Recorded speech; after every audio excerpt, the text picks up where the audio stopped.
Yeah, viewers all over the world. For some of you that are seeing me for the first time, Ogbuefi Ezeana ugochitubelu na Oraifite. Mommy Pomakajugo. I'm an ancient high priest.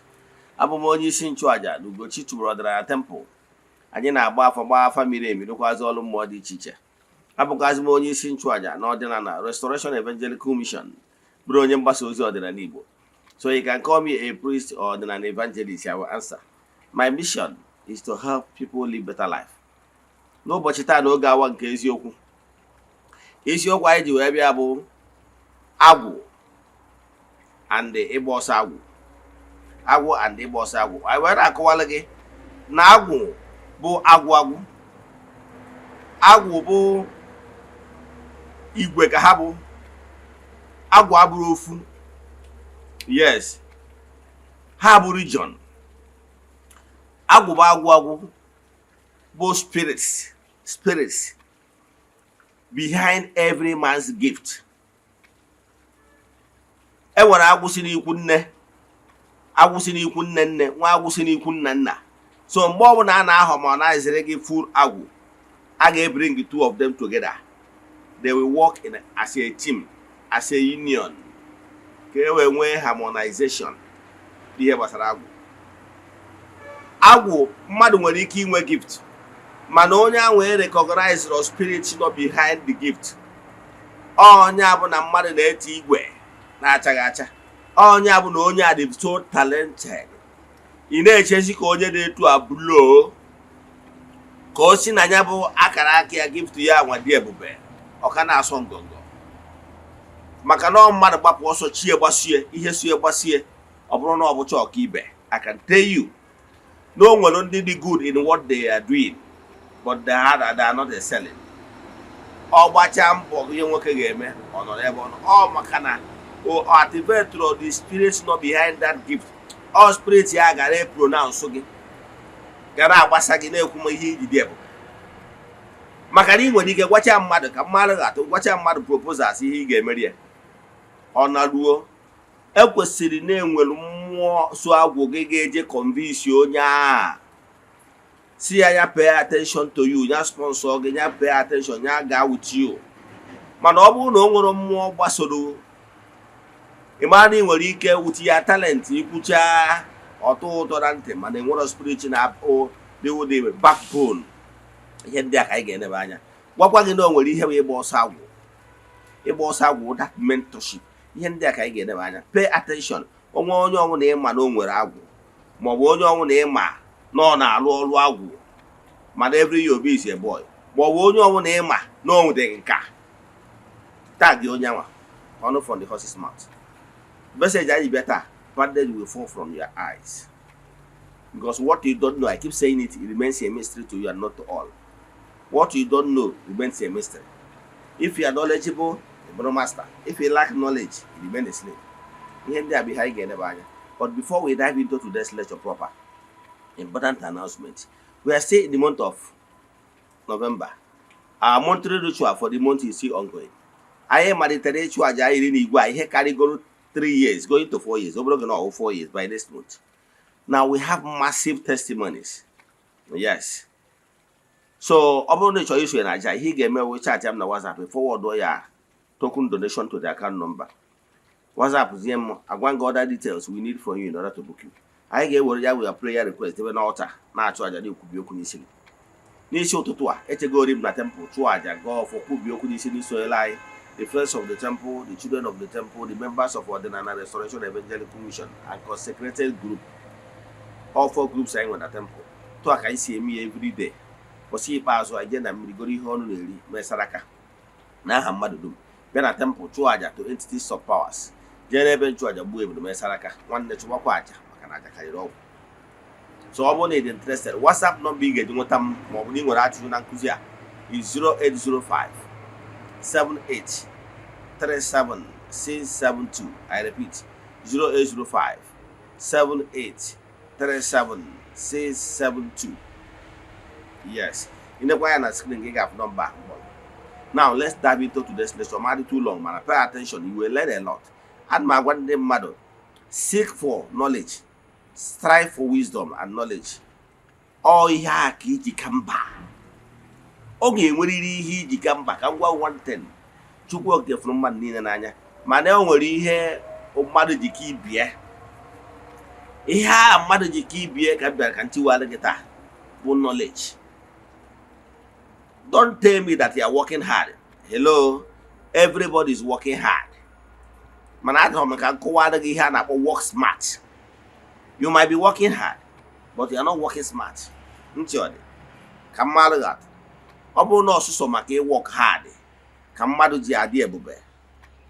I can tell you na nwere ndị ga-enwe ego karịa ndị wheelbarrows, loaders, ndị a ije gbada ọchanja.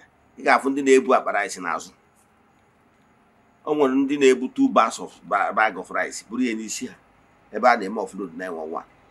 Ọ bụrụ na you work hard, I can tell you na o nwere ọkada riders 5 a.m., 5:30, 6 o'clock ha go hustling. Oga ha ga-ahustle rugodo till 8 o'clock, 9 o'clock nke abalị. Ọ bụrụ na maka ịgba mbọ working hard, I can tell you na o nwere ndị na-work hard karịa gị. What is important is working smart. All mmadụ discover agwụ ya ka ngwasị ego tiwara gị aka oyibo nsogbe. O nwere one of my kinsmen mma onye a na-agwa common bricklayer. He started as a bricklayer mana o nwere agwụ nka ọ hazie agwụ ya as we speak today.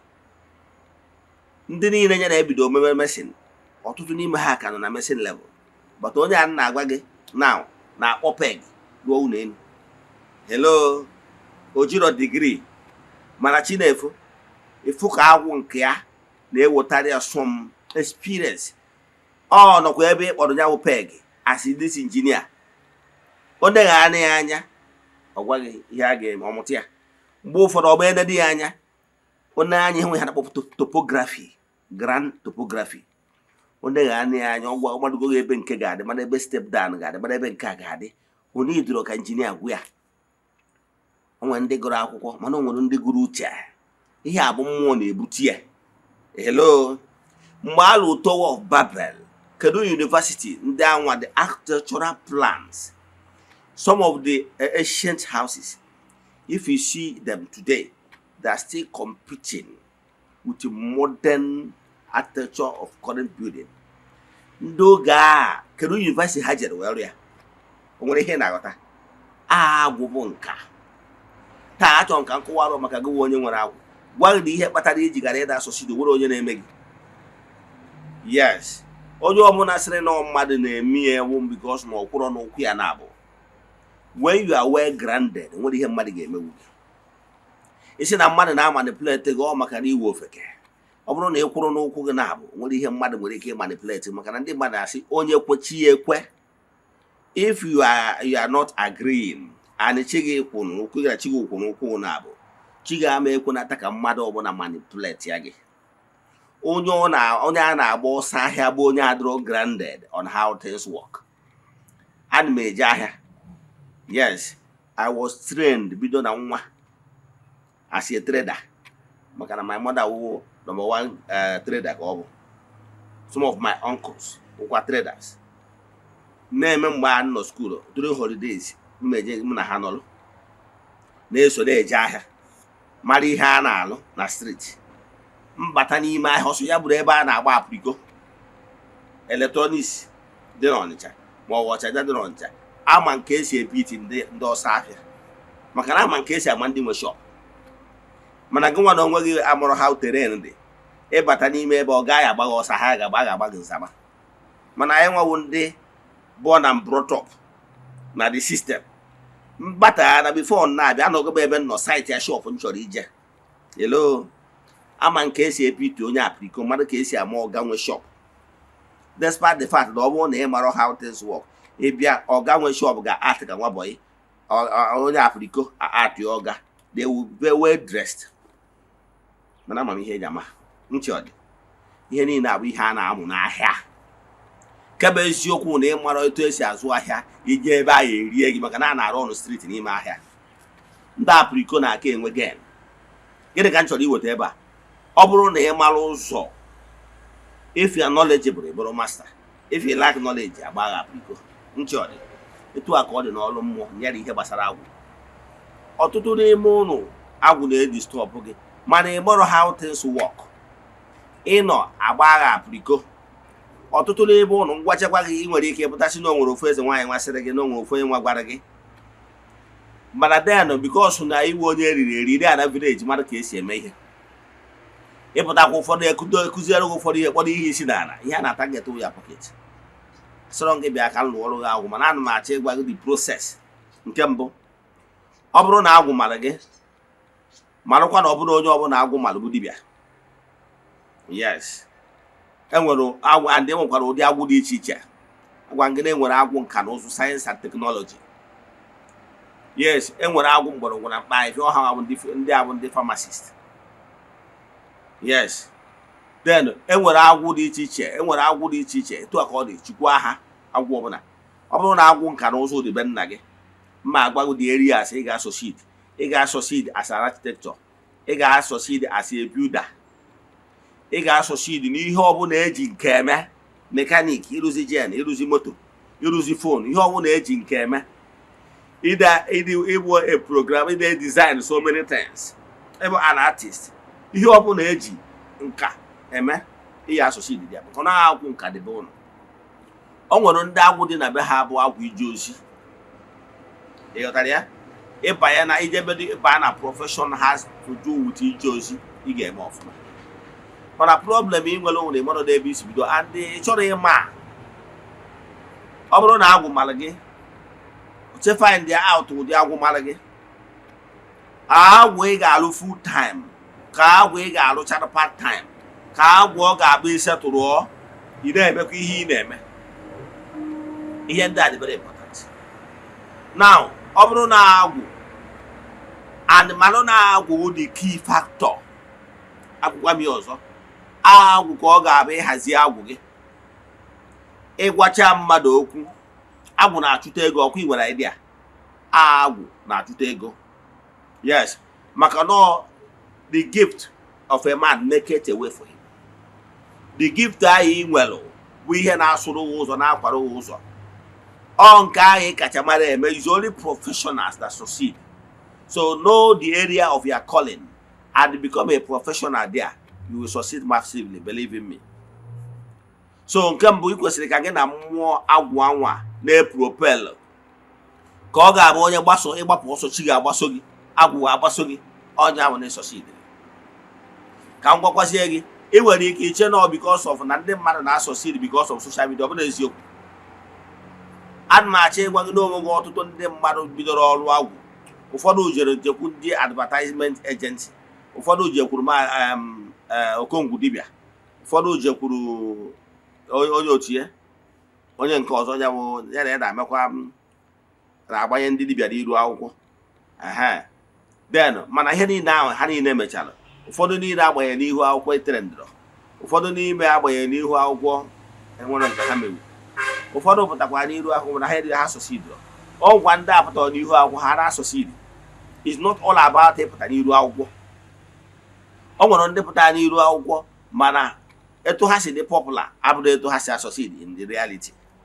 O mezu ụfọdụ abanye n'ime arenji, n'ime kta arenji. Ị ghọtara ya? Mmadụ ụdị kọwara so many ways ha na-eme arenji. Yes, ka o wee na-edeceive ndị mmadụ. Mana nke bụ eziokwu, in reality, etu ahụ o si present onwe na social media abụrụ etu ọra. Ka m gwa gị, mana o nwere ụfọdụ na-eji eweta kpọta efi 5, kpọta efi 5 anwa ofu ka ọ ya egbu. Ndị ọzọ agbọtara ndị ahụ enyechighị akwa ya egbukwa wee chigha azụ, mana ewere ga eme vidio chọrọ ndị butere efi 20,000 for each one. Ebute efi 5 ofu ka ogoro, ofu a ka ya egbu. Ịnọ ndị ọzọ ahụ amanyere ebe a na-asị gị na a ga-egbu efi 5 a, warị nji ka a na-eme. Ọ bụrụ na emecha gbanyụọ kamera, onye Awụsa abọka butara efi, akpụrụkwa efi nọ naba, akwụọ 20,000 for those efi anwa. O were ga gbado view nchi ọ dị. Achọghịzi m ka m kọwaziri ọtụtụ arenji a na-emegasị. Mana the truth of the matter bụ mgbe e duziere onye anwụ ụlọ, mmadụ na ọ bụrụ etu ahụ o si eme ka ibelive onye nwere ego ka o si wee nwe nchi ọ dị. So maka ọnụ nwa bụ ndị nwere ike ihe na-akọntrol uwe ihe ịfụrụ anya fim a na-adị na social media. Mana gịnị ka m na-achọ ịkọwara gị bụ mara nke a and notice ihe ị kwesịrị ịma bụ arrange abụrụ onye nwa bụ detin ọ dị arrange dị na dibia dị na ọdịna dị na ndị ụka ma ndị pastọ ọ dị arrange juru everywhere otu ruo mmadụ nso ọfụma ka ị mara onye bụ arrange ka ọ na-eme now ihe a bụrụkwa anya bụ agwụ ihe bụ agwụ bụ ịmara ihe bụ agwụ area of specialization gị pay attention. Let me tell you, when natalo ozi ebido ọrụ ọdịnala m na year 2020 5 years now, that time m batara n'ọdịnala full time. Mgbe m batara data call m ka m jụrụ ma ezumezu kedu ebe ihe m eme ha wee gwa m na m malụ na-emego m expose na mbụ onye nchụaja na onye mgbasa ozi. Mgbe m nọ na networking anọ m na Abuja, Nigeria, mana enwere m downline throughout the whole federation. I was doing very well as a networker. Yes, I'm one of the executive director in Sante Valley networking company no then. Yes, emekwa m ihe in global and less of them then. Mana na chekọwala gị bụ that time the first trip mel outside the country bụ India ka njem. So mgbe niile a na-eme m expose wee jụọ ma ezu ha wee sị m na ihe eji eme m expose ihe niile a wee tinye m under ka m pass through experiences for me to be equipped for the future calling and evangelization. Na-akpọrọ m ka m bụrụ onye nchụaja na onye mgbasa ozi. Njụ a ka m esi wee gbasa ozi a ha wee sị m this mgbe m nọ because I was mentored by the Filipinos ndị bịara from Philippines na Abuja. All ha bụ ndị mere m exposed to social media promotion. I wee sị m na allow m ka m work under these people ka m wee grab the things needed. Therefore, na etu anwansi wee nọrọ na social media na Abuja wee nwee downlines the whole night federation and state even beyond both Cameroon and ọtụtụ ndị with my downline from there. Na etu aka m esi wee gbasa ozi ọdịnala Igbo na mma na ebe a wee reach nsụtụ ụwa dum. And onye akpatakwala ntị wee rute mụnwa bụ the first dibia ji enwe social media television as in satellite television. Yes, because now my calling lies within the evangelization. Ntị ọ dị onye agbata m ji wee spend massively towards that evangelization maka na onye ọwụ na my calling ya. So minus that before m bata dị n'ọdịnala n'ebe ọbụla m nọ aso m na ndị na-lead evangelization. When I was Catholic o nwere program anyị na-eme theologians anyị na-eme na All Hallows Seminary then. That time oge na-agba ihe oge nka in my early 20s na seminary then. Anyị nwere program anyị na-akpọ Marian TV Council program a na-eme every Friday na television, ABS television then. So m bụ the youngest among the reverend fathers and theologians na-eme the program. Mgbe nọ na Catholic eso na ndị na-eme a na-eme propagation under Catholic na ndị otu mere and meje from parish to parish. So I bidoro discover my talent na nwa. Mgbe nọ n'ụka eso m na ndị na-eme morning crying. Ọ na-eme ihe morning crying ana m eme. Eso m na ndị na-abụ nsu mgbe nọ ọka nọ unity ana m esi n'Ọnịcha mmeme preaching na bus from Ogbuefi to Unizik. Okay. So I'm going by calling from everyone and no. Even when I'm not into esoteric, so now one of the teachers and propagators. So only when I will discover your talent. So and since I focus my attention in that area. So yen na ekwu ịmata ihe wa agwụ gị. One.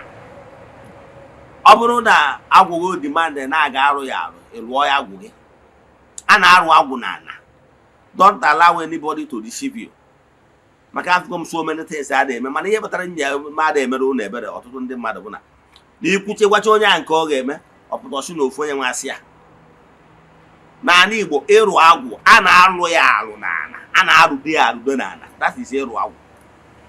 Ntị ọ dị akpọ ya ịrụ agwụ ihe si na ihe a na-akpọ ihe wee mara mini ihe ịlụ agwụ bọsị a na-alụrụ gị agwụ. Agwụ ikwu nne na agwụ ikwu nna ha ga-abịa ụbọchị anwa tinyere gị aka ụbọchị a na-arụ ya ogirisi ala na onye ka eji akpọ ịrụ agwụ. Arụ agwụ ikwu nne kpụrụ agwụ ikwu nna onye bata ndị ikwu nne gị ga-eji nọdụ ndị ikwu nne gị ga-nne uche jide aka wee rụ ihe n'ala. Ntị ọ dị nkwụchakwu na-eje ma ọzọ epụta echi na-akọgheri Now, etu a ka esi alụ agwụ. However, ebe ọbụla alụrụ agwụ na ngwuru ọbụla, onye ọbụla bịara ebe a ga-ama na alụrụ agwụ ebe a. Ahịa agwụ adị ezu ezo. Ụbọchị a na-alụ agwụ abụrụ ihe a na-ezo ezo. A na-alụrụ gị agwụ, ikwu nne gị ga-anị ya, ikwu nna gị ga-anị, at least representatives. Ndị ikwu nne ga-abịa ga ọrụ gị ọfụ agwụ ikwu nne, kpọkwuo agwụ ikwu nne ha ka abịa kwujere nwa di ya na ha. Ndị be nna ga-aga ọrụ arụ ọrụ nke be nna gị ga ọrụ ọfụ. Yes. Na be nna m na my clan, ana m alụrụ mmadụ agwụ dịka onye isi agwụ na my clan. Ntị ọ dị. Now, etu a ka esi eme ya. Kpeele gị ekpere, kpọkwuo ndị agwụ be nna ka akwụdoro gị. So combination of agwụ be nne na agwụ be nna. Ma ọ bụrụ na ịbụ onye a ga-alụrụ agwụ. Mana ọ bụrụ na ezinụlọ ụnụ for any reason na be nna gị, ndị be nna gị bụ ndị eriri eri na-eje ụka, ha ekwere ka alụọrụ gị agwụ. The simple thing dibịa nwere ike imere gị bụ na dibịa nwere ike ịbịa n'ihu agwụ nke ya nwa as a point of contact, nọrọ n'ihu agwụ ya wee connect ndị agwụ gị n'anyanwụ based on na ndị be nna gị achọrọ ka eme ihe ọdịnala na ha chọrọ ije ntụrụ ya.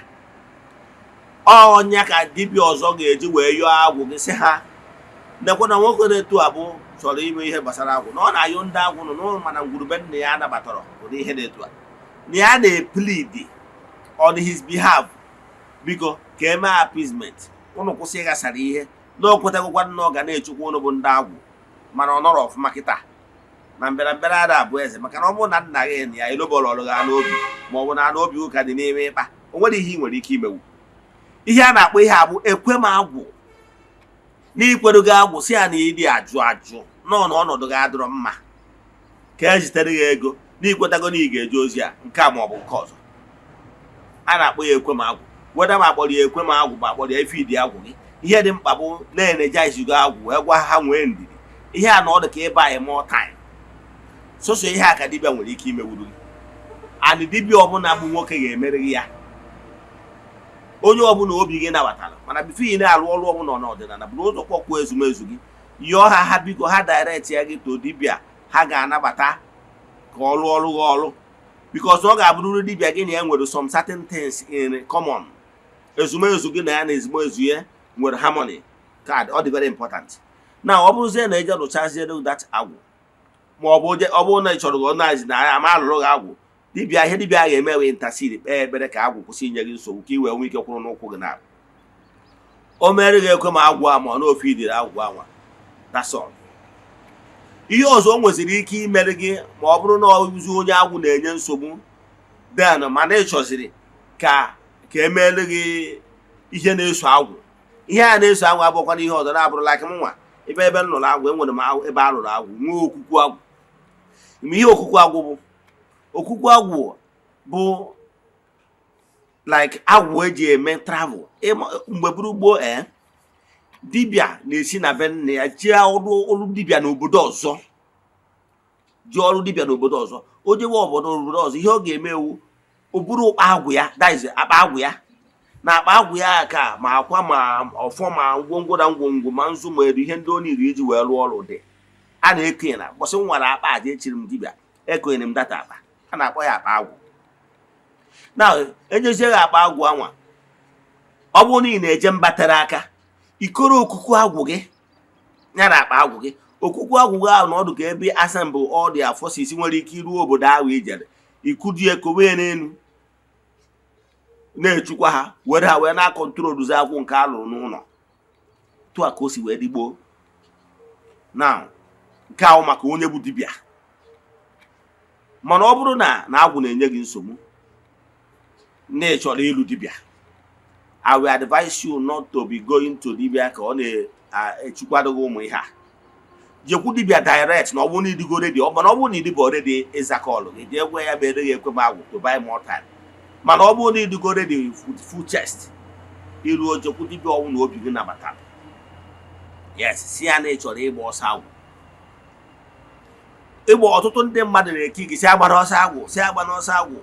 Ọnya butere mmekasị na social media. Ya afụ ofu onye kpọrọ onwe onye ọrụ, ọ pụta na social media ọgbanye kamera na-eshi eke ukwu, na-eshi eke ike, ekụziri ya. Ọzọ ndị ọdịnala bụ ndị akpọrọ ọrụ. ịma ọ na priest na-akpọrọ priest ọrụ, ịma ọ na fada na-akpọrọ ọrụ, ịma ọ na pastor na-akpọrọ ọrụ. Ọsọ ndị dibịa bụ ndị ndị akpọrọ ọrụ. Agwụ bụ onyinye forces nọ behind onyinye amara mmadụ nwere. So e nwere ndị akpọrọ ọrụ in different field. Mmadụ na dibịa work is a profession.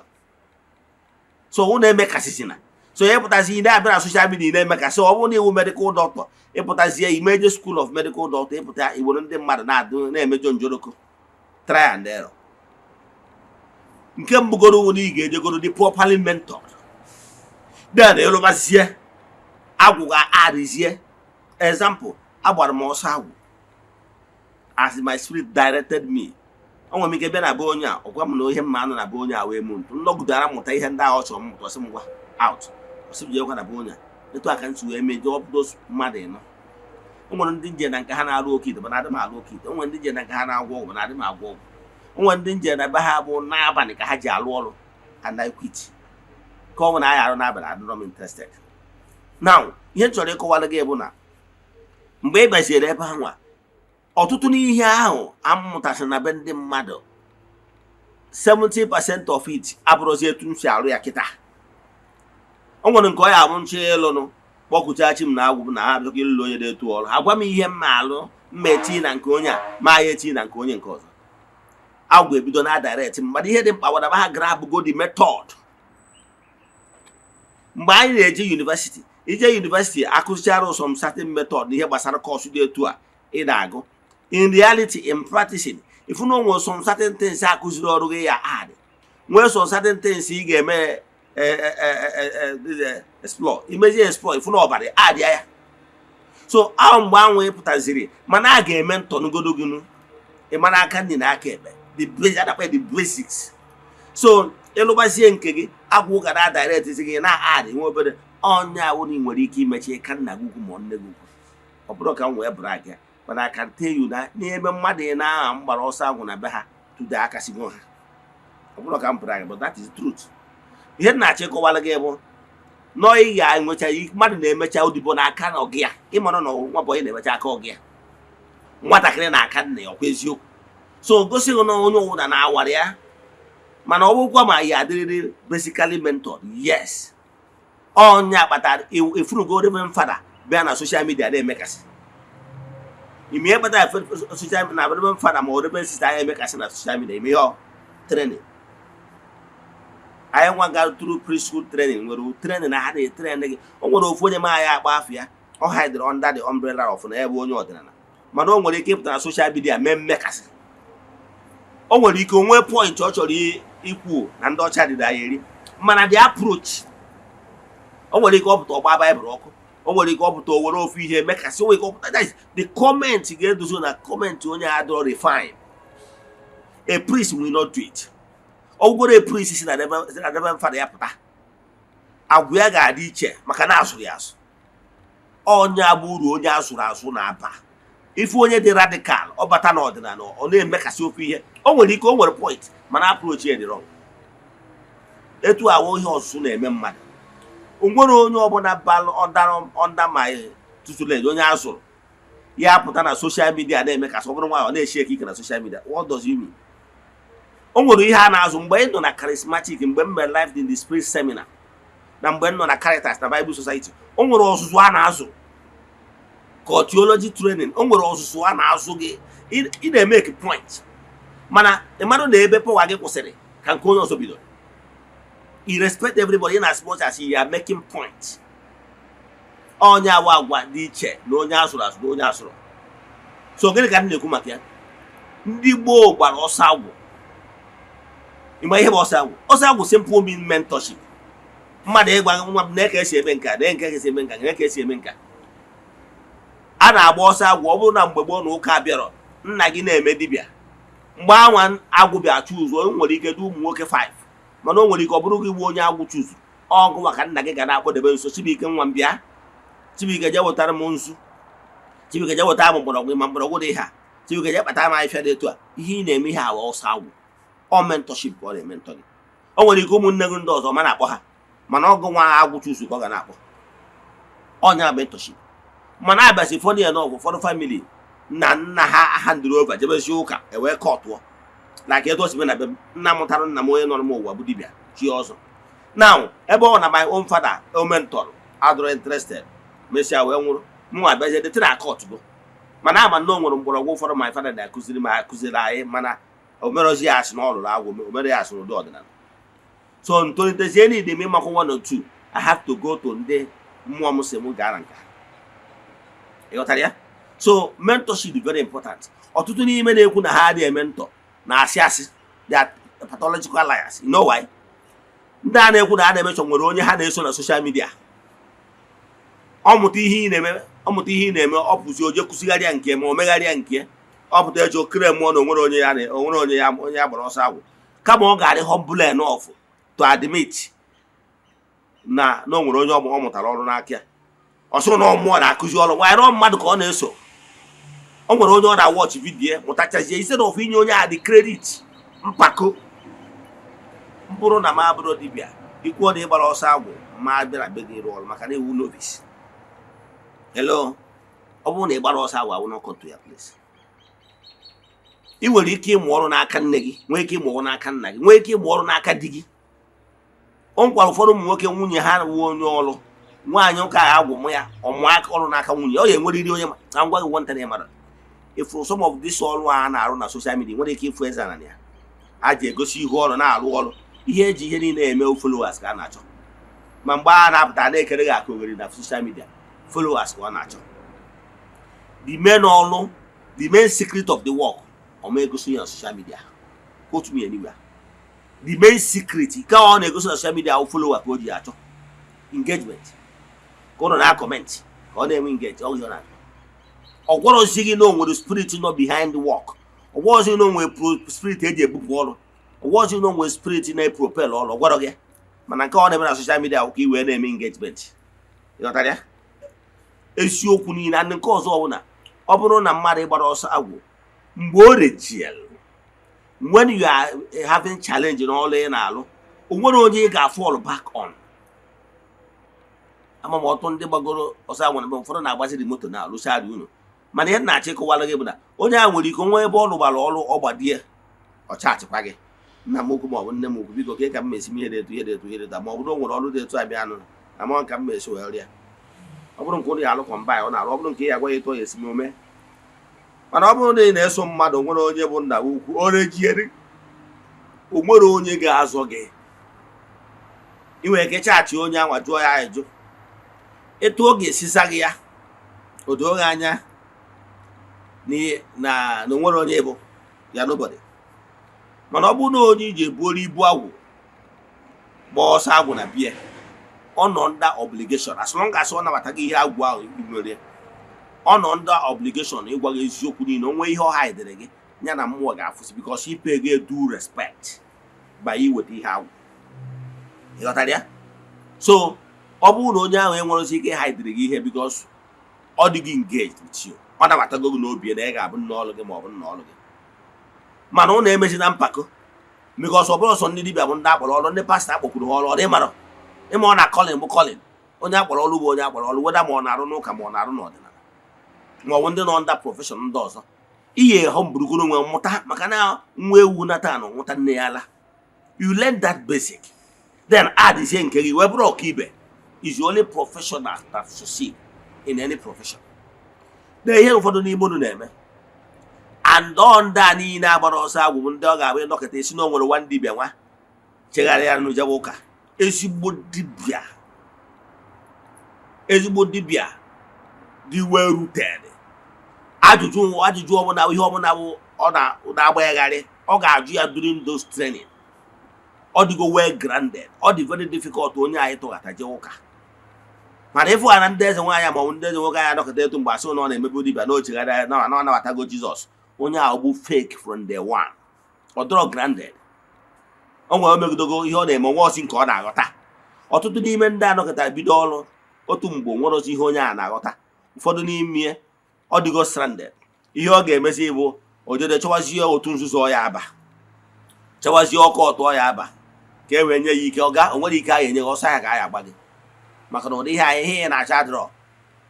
Ụfọdụ ejede checha otu ụka ite gbuo ka e wee ji alụ dibịa onye gwara gị na ije gbu ite iche na ichere ịgba ọsọ agwụ bụ ka egbuoru gị ite.